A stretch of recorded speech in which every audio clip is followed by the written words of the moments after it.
പൊതുചർച്ച ആരംഭിക്കുകയാണ്. ശ്രീ കടകംപള്ളി സുരേന്ദ്രൻ, അങ്ങേക്ക് 9 മിനിറ്റ് സംസാരിക്കാം. സമയകൃത്യത പാലിക്കണമെന്ന് ചെയർ അഭ്യർത്ഥിക്കുകയാണ്. സാർ, ഞാൻ സാമ്പത്തിക വർഷത്തെ ധനാഭ്യർത്ഥനകളെ അനുകൂലിക്കുന്നു സാർ. സാർ, ഇന്നത്തെ ദിവസത്തിൻ്റെ പ്രത്യേകത ഇവിടെ പരാമർശിക്കപ്പെട്ടിട്ടുണ്ട്. നമ്മുടെ നാടിൻ്റെ നവോത്ഥാന പ്രസ്ഥാനത്തിന് നേതൃത്വം നൽകിയ ശ്രീനാരായണ ഗുരുദേവനും മഹാത്മജിയും ആദ്യ കൂടിക്കാഴ്ച നടത്തിയ ആ ദിവസത്തിൻ്റെ 100-ാം വാർഷികമാണ് ഇന്നത്തെ ദിവസം. സാർ, നവോത്ഥാന പ്രസ്ഥാനവും ദേശീയ പ്രസ്ഥാനവും കുഴിച്ചുമൂടിയ അയിത്തത്തെയും ജാതി വിവേചനത്തെയും അന്ധവിശ്വാസങ്ങളെയും തിരികെ കൊണ്ടുവരാൻ വേണ്ടിയിട്ടുള്ള ഒരു പ്രവർത്തനം നടക്കുന്നുണ്ട് എന്നുള്ള കാര്യമാണ് ഈ ദിവസങ്ങളിലെ ഏറ്റവും ശ്രദ്ധേയമായൊരു കാര്യമായിട്ട് ഞാൻ ചൂണ്ടിക്കാണിക്കാൻ ശ്രമിക്കുന്നത്. ശ്രീനാരായണ ഗുരു അരുവിപ്പുറത്ത് ശിവപ്രതിഷ്ഠ നടത്തിയപ്പോൾ എതിർത്ത ജാതി ശക്തികൾ ഇന്നും ചില ക്ഷേത്ര മതിൽ കെട്ടുകൾക്കുള്ളിലും ഇരുളടഞ്ഞ മനുഷ്യ മനസ്സുകളിൽ നിലനിൽക്കുന്നു എന്ന് സൂചിപ്പിക്കുന്നതാണ് കൂടൽ മാണിക്യത്തു നിന്ന് വരുന്ന വർത്തമാനങ്ങൾ. ജാതിഭ്രാന്തിൻ്റെ രൂക്ഷത കണ്ടാണ് സ്വാമി വിവേകാനന്ദൻ കേരളത്തെ ഭ്രാന്താലയം എന്ന് വിശേഷിപ്പിച്ചത്. സർ, 1936 നവംബർ 13 ക്ഷേത്രപ്രവേശന വിളംബരം വിപ്ലവകരമായിട്ടുള്ള ഒരു സാമൂഹ്യ മുന്നേറ്റമായിരുന്നു. സർ, അതിനുശേഷം 2016 1-ാം പിണറായി ഗവൺമെൻറ് കാലത്ത് 2017 അബ്രാഹ്മണ ശാന്തി നിയമനം നടത്തിക്കൊണ്ട് നമ്മുടെ സംസ്ഥാനം നമ്മുടെ രാജ്യത്തിന് തന്നെ ഒരു ചരിത്രം സൃഷ്ടിക്കുന്ന സാഹചര്യമുണ്ടാക്കി.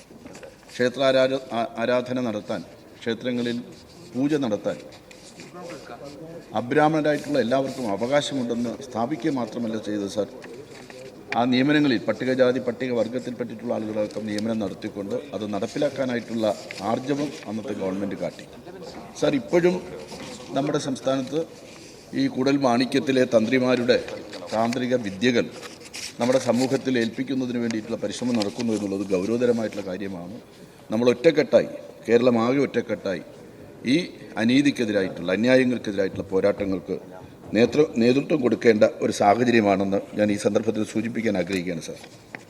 സാർ, 2016 അധികാരമേറ്റ 1-ാം പിണറായി ഗവൺമെൻറ്റും പിന്നെ 2-ാം പിണറായി ഗവൺമെൻറ്റും നമ്മുടെ സംസ്ഥാനത്തിൻ്റെ സഹകരണ മേഖലയിൽ നടത്തിയ മുന്നേറ്റങ്ങളെ സംബന്ധിച്ച് സമയമെടുത്ത് സംസാരിക്കാൻ എനിക്ക് സാധിക്കുന്നില്ല സാർ. എന്നാലും സഹകരണ പ്രസ്ഥാനത്തെ സംബന്ധിച്ചിടത്തോളം ഒരേ സമയം വികസനത്തിനും കരുതലിനും ക്ഷേമ പ്രവർത്തനങ്ങൾക്കും ഊന്നൽ നൽകാൻ ഈ കാലഘട്ടത്തിൽ കഴിഞ്ഞിട്ടുണ്ട് എന്നുള്ളതാണ് സാർ കാണാൻ വേണ്ടി സാധിക്കുന്നത്.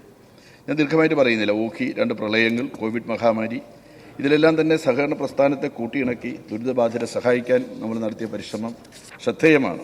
പ്രളയത്തിൽ സമ്പൂർണ്ണമായും വീട് നഷ്ടപ്പെട്ട 2200-ലധികം പാവപ്പെട്ടവർക്ക് കെയർ ഹോം പദ്ധതിയിലൂടെ നമ്മൾ മനോഹരമായ വീടുകളും ഫ്ലാറ്റുകളും നിർമ്മിച്ചു നൽകിയത് സഹകരണ പ്രസ്ഥാനം, സഹകരണ സമൂഹം കാണിച്ച ആർജവം തന്നെയാണ്.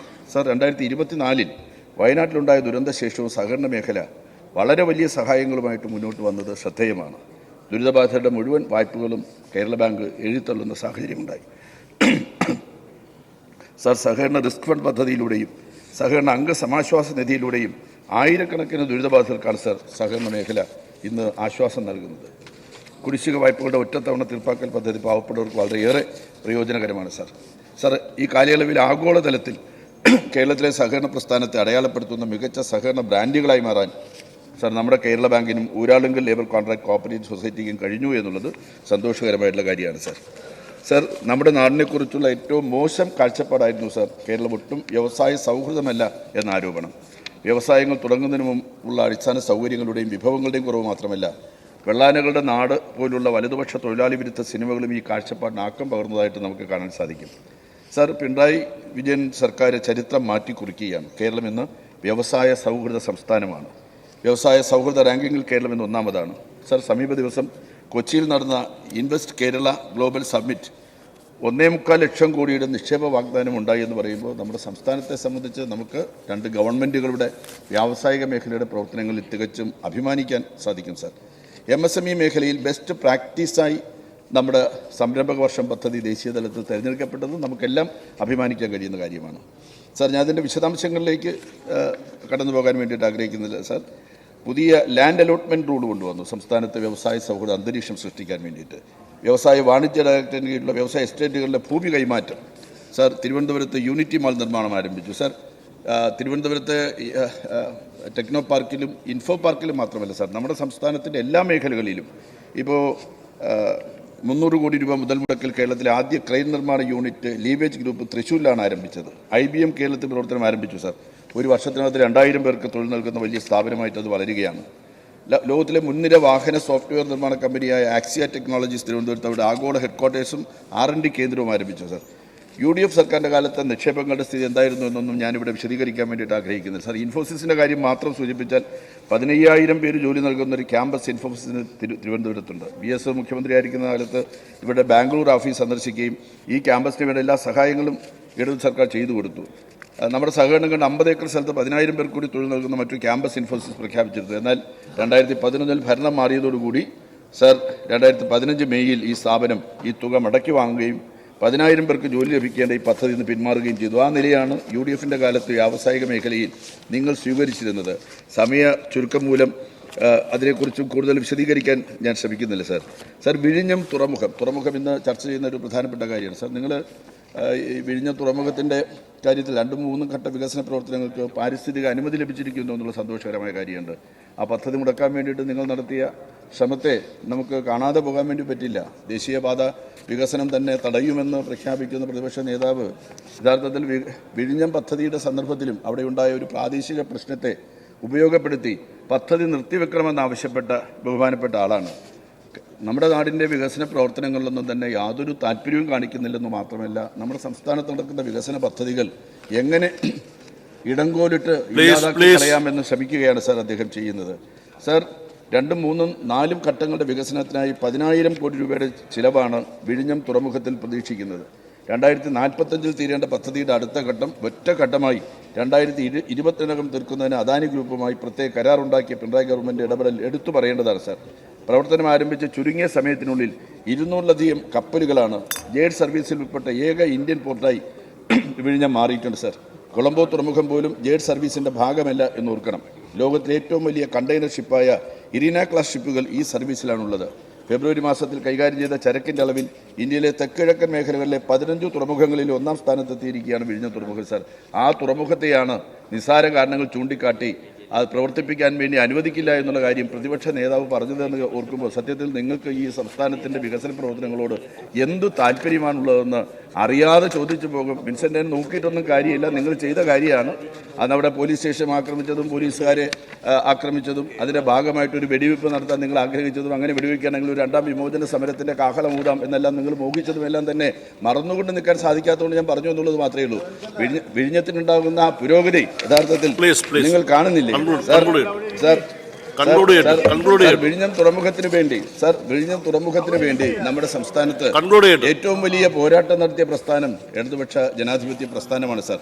സാർ, നിരവധി മാസക്കാലം നീണ്ടുനിന്ന സമരം UDF ഭരിക്കുന്ന കാലത്ത് വിഴിഞ്ഞം പദ്ധതി നടപ്പിലാക്കണമെന്ന് ആവശ്യപ്പെട്ടുകൊണ്ട് 242 ദിവസക്കാലം നീണ്ടുനിന്ന തുടർ സമരം, ഓണത്തിനും ക്രിസ്മസിനും പോലും സമരം ചെയ്ത ആ സമരം, തിരുവനന്തപുരത്ത് നടന്ന സമരം ഞാൻ ഈ സന്ദർഭത്തിൽ ചൂണ്ടിക്കാണിക്കാൻ ഞാൻ ആഗ്രഹിച്ചത്. പ്രതിപക്ഷത്തിരിക്കുമ്പോൾ മാത്രമല്ല, ഭരണപക്ഷത്ത് വന്നാലും പ്രതിപക്ഷത്ത് വന്നാലും നാടിൻ്റെ വികസനം അത് വളരെ പ്രധാനപ്പെട്ട ഒരു കാര്യമായിട്ട് കാണാൻ വേണ്ടിയിട്ടുള്ള മനസ്സ് നമുക്കുണ്ടാകണ്ടേ സാർ? നാടിൻ്റെ വികസനമേ നടത്താൻ ഞങ്ങൾ സമ്മതിക്കില്ല എന്ന് പറയുന്ന ഒരു നിലപാട് നിങ്ങൾ സ്വീകരിക്കുന്നത് എത്രമാത്രം ആത്മഹത്യാപരമാണ് എന്നുള്ള കാര്യം നിങ്ങൾ മനസ്സിലാക്കണമെന്നാണ് സാർ എനിക്ക് സൂചിപ്പിക്കാനുള്ളത്. സാർ, നമ്മുടെ സംസ്ഥാനത്തെ സംബന്ധിച്ചിടത്തോളം സംസ്ഥാനത്തിൻ്റെ വികസന ചരിത്രത്തിലെ പുതിയ അധ്യായങ്ങൾ വിരചിച്ചുകൊണ്ടാണ് സാർ നമ്മുടെ ഗവൺമെൻറ് മുന്നോട്ട് പോകുന്നത്. കഴിഞ്ഞ 9 വർഷക്കാലം കൊണ്ട് ഇനി ഈ വരുന്ന ഒരു വർഷക്കാലത്തിനകത്ത് ഒരുപാട് വികസന പദ്ധതികൾ നമുക്ക് പൂർത്തീകരിക്കേണ്ടതായിട്ടുണ്ട്. പ്രതിപക്ഷം യഥാർത്ഥത്തിൽ വികസന പ്രവർത്തനങ്ങളോട് സഹകരിക്കുന്ന സമീപനമാണ് സ്വീകരിക്കേണ്ടത്. രാഷ്ട്രീയമായിട്ടുള്ള എതിർപ്പുകൾ നമുക്കുണ്ടാകും. ആ രാഷ്ട്രീയമായ എതിർപ്പുകൾ വെച്ചുകൊണ്ട് നമുക്ക് തെരഞ്ഞെടുപ്പിലെല്ലാം തന്നെ ആ എതിർപ്പിൻ്റെ അടിസ്ഥാനത്തിൽ മത്സരിക്കാം, വിജയിക്കുകയോ പരാജയപ്പെടുകയോ ഒക്കെ ചെയ്യാം. പക്ഷേ നാടിൻ്റെ വികസന കാര്യത്തിൽ നമ്മളെല്ലാം ഒറ്റക്കെട്ടായിട്ട് നിൽക്കണമെന്നുള്ള ആ കാഴ്ചപ്പാട് നിങ്ങൾ സ്വീകരിക്കണമെന്നാണ് സാർ ഈ വൈകിയ വേളയിൽ നിങ്ങളോട് എനിക്ക് അഭ്യർത്ഥിക്കാനുള്ളത്. ശ്രീ AP അൽകുമാർ.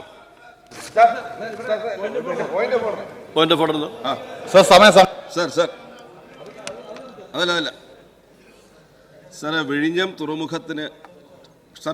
തുറമുഖത്തിന് വേണ്ടി എല്ലാ ശ്രമങ്ങളും നടത്തി അത് യാഥാർത്ഥ്യമാക്കിയിട്ടുള്ള ഒരു മുന്നണിയുടെ ഭാഗമായിട്ടുള്ള വ്യക്തികളാണ് ഞങ്ങളെല്ലാവരും. വിഴിഞ്ഞം തുറമുഖത്തിന് വിഴിഞ്ഞം തുറമുഖത്തിനെതിരായി ഒരു വാക്ക് പറയുകയോ ഒരു സമരം ചെയ്യുകയോ ചെയ്തിട്ടില്ലാത്തവരാണ് ഞങ്ങൾ. പക്ഷെ ആ ഞങ്ങൾ അവിടെ സമരം നടത്തിയെന്നും അത് പരിശോധിക്കാം. വെടിവയ്പുണ്ടാക്കി APL Alkumar. സാർ വെടിവയ്പുണ്ടാക്കാൻ ശ്രമിച്ചു എന്നുള്ളത് APL Alkumar, please. APL Alkumar. പരിശോധിക്കാം. പോയിന്റ് പറഞ്ഞല്ലോ, പോയിന്റ് മനസ്സിലായി. പോയിന്റ് മനസ്സിലായി. ആ പോയിന്റ് മനസ്സിലായി. പരിശോധിക്കാം. പരിശോധിച്ച് പറയാം. പോയിന്റ് മനസ്സിലായി, പരിശോധിച്ച് പറയാം. അങ്ങ് മനസ്സിലായി. പ്ലീസ്. യെസ്.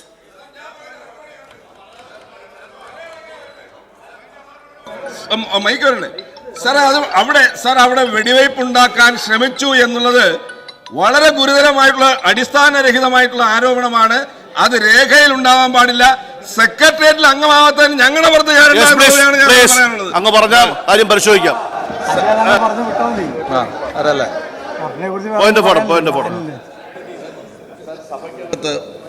ഒരംഗം അസത്യ പ്രസ്താവന നടത്തുന്നത് ശരിയല്ല സർ. സർ, ആ ദിവസങ്ങളിൽ നടന്ന പത്രങ്ങളിലെ വാർത്തകൾ നാളെ വേണമെങ്കിൽ നാളെ അടുത്ത ദിവസം നിയമസഭയിൽ ഞാൻ ഹാജരാക്കാം. സർ,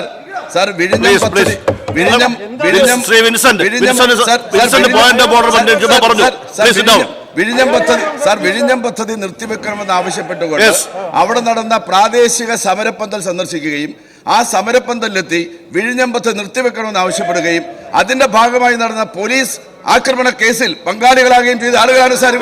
എന്നിട്ടിപ്പോ അസത്യ പ്രസ്താവനയാണ്. Shri APL Alkumar.